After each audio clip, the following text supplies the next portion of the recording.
സാധാരണ എല്ലാ ദിവസവും വളരെ നേരത്തെ എത്തി വോട്ട് രേഖപ്പെടുത്തുന്ന ആളാണ്. അത് മാത്രമല്ല പല സിനിമകളിലൂടെയും വലിയ ജനാധിപത്യ ചർച്ചകൾ പോലും വഴി തെളിച്ചിട്ടൊരാളാണ്. ആ കടമ പൂർത്തിയാക്കുക എന്നുള്ളത് മാത്രമാണ്.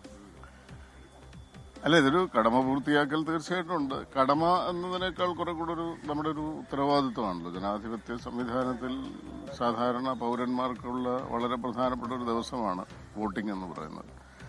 ചിലപ്പോൾ ഈ തെരഞ്ഞെടുപ്പിന്റെ ദിവസം മാത്രമേ സാധാരണ പൗരന്മാർക്ക് വലിയ പ്രാധാന്യം ഉണ്ടാവാറുള്ളൂ. എങ്കിൽ പോലും ഈ പ്രക്രിയയുടെ ഭാഗമാകുന്നതും അതുപോലെ തന്നെ ഏറ്റവും താഴെത്തട്ടിൽ നടക്കുന്ന തെരഞ്ഞെടുപ്പ് എന്നൊരു പ്രാധാന്യമുണ്ട്. ജനങ്ങളുമായി നിത്യസമ്പർക്കത്തിൽ ഏർപ്പെടുന്ന പ്രതിനിധികളെ തെരഞ്ഞെടുക്കുന്ന ഒരു പ്രോസസ്സാണ്. അപ്പോൾ അതിൽ പങ്കുചേരുക എന്ന് പറയുന്നത് കഴിയുമെങ്കിൽ നമ്മൾ സാധാരണ ഇടപഴകുന്നത് ഏത് പ്രശ്നമുണ്ടായാലും നമ്മുടെ ഒരു സർക്കാർ സേവനങ്ങളുമായി ബന്ധപ്പെട്ട് അല്ലെങ്കിൽ തെരഞ്ഞെടുക്കപ്പെട്ട സംവിധാനങ്ങളുടെ സേവനവുമായി ബന്ധപ്പെട്ട് നമ്മൾ ഏറ്റവും കൃത്യമായും നിരന്തരവും ഇടപഴകുന്നത് അതാത് പ്രദേശങ്ങളിലെ തെരഞ്ഞെടുക്കപ്പെട്ട പ്രതിനിധികളുമായിട്ടാണ്. കൗൺസിലർമാർ, പഞ്ചായത്ത് മെമ്പർമാർ, കോർപ്പറേഷൻ മെമ്പർമാർ, ആ നിലയ്ക്ക്.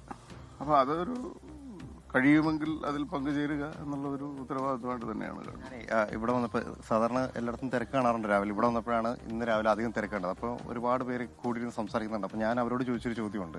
അതായത് വളരെ തിരക്കുള്ളൊരു ജീവിതമാണ്. എറണാകുളം നഗരത്തിലാകുമ്പോൾ പ്രത്യേകിച്ച് തിരക്കുള്ളവരായിരിക്കും എല്ലാവരും. അവർക്ക് വീണ്ടും കണ്ടുമുട്ടാനും കൂടുതൽ നേരം സംസാരിക്കാനും സൗഹൃദങ്ങൾ പുതുക്കാനും കിട്ടുന്നൊരു വേദി കൂടിയായി മാറുന്നുണ്ട് തെരഞ്ഞെടുപ്പിന്റെ ഈ പോളിംഗ് സമയം എന്ന് തോന്നി.